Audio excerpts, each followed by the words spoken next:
ओम नमो भगवते वासुदेवाय।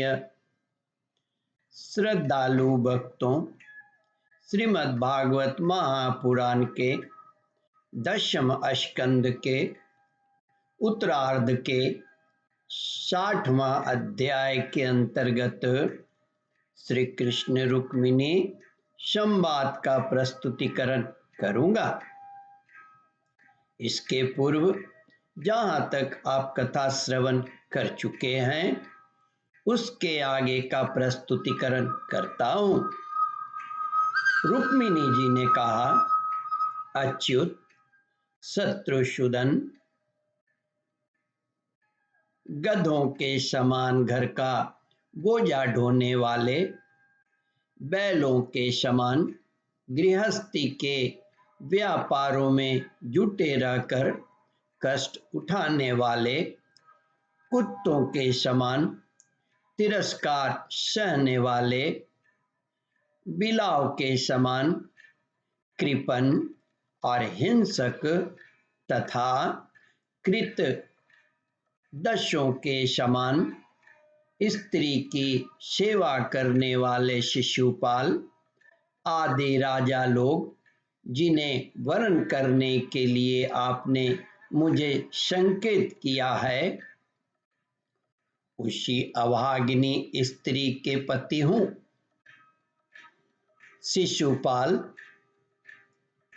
आदि राजा लोग, जिन्हें वरण करने के लिए आपने मुझे संकेत किया है, उसी अभागिनी स्त्री के पति हों, जिनके कानों में भगवान शंकर, ब्रह्मा आदि देवेश्वरों की सभा में गाई जाने वाली आपकी लीला कथा ने प्रवेश नहीं किया है।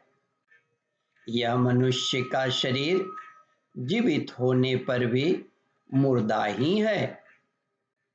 ऊपर से चमड़ी, दाढ़ी, मूछ, रोएं, नख और केशों से ढका हुआ बिल्कुल मुर्दा है, परंतु इसके भीतर मांस, हड्डी, खून, कीड़े, मलमूत्र, कफ, पीत और वायु भरे पड़े हैं।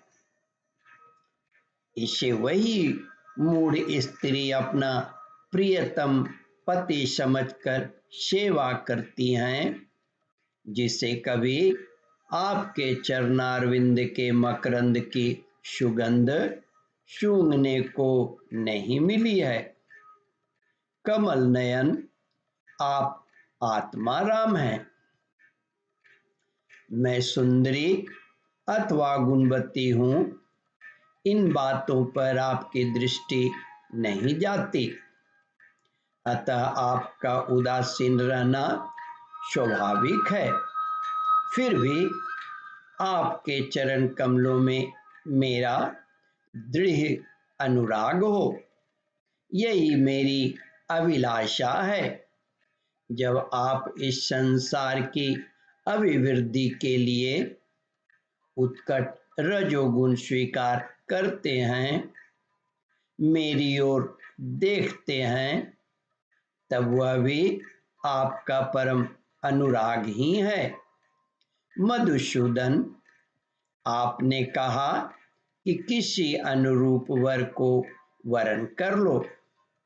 मैं आपकी इस बात को भी झूठ नहीं मानती, क्योंकि कभी कभी एक पुरुष के द्वारा जीती जाने पर भी काशी नरेश की कन्या अम्बा के समान किसी किसी की दूसरे पुरुष में भी प्रीति रहती है।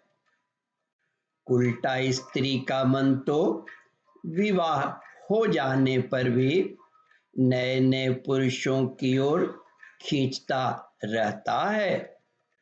बुद्धिमान पुरुष को चाहिए कि वह उल्टा स्त्री को अपने पास न रखे। उसे अपनाने वाला पुरुष लोक और परलोक दोनों को खो बैठता है, उभय भ्रष्ट हो जाता है। भगवान श्री कृष्ण ने कहा, साध्वी राजकुमारी, यही बातें सुनने के लिए तो मैंने तुमसे हंसी हंसी में तुम्हारी वांछा की थी, तुम्हें छकाया था। तुमने मेरे वचनों की जैसी व्याख्या की है वह अक्षरशः सत्य है। सुंदरी, तुम मेरी अन्यान्य प्रेयसी हो। मेरे प्रति तुम्हारा अनन्य प्रेम है। तुम मुझसे जो जो अभिलाषाएं करती हो वे तो सदा सर्वदा प्राप्त ही है।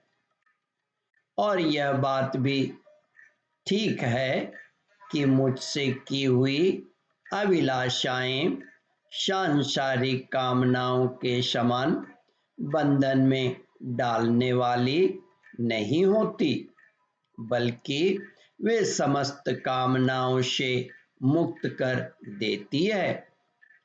पुण्यमय प्रिय, मैंने तुम्हारा पति प्रेम और पातिव्रत भी भली भांति देख लिया।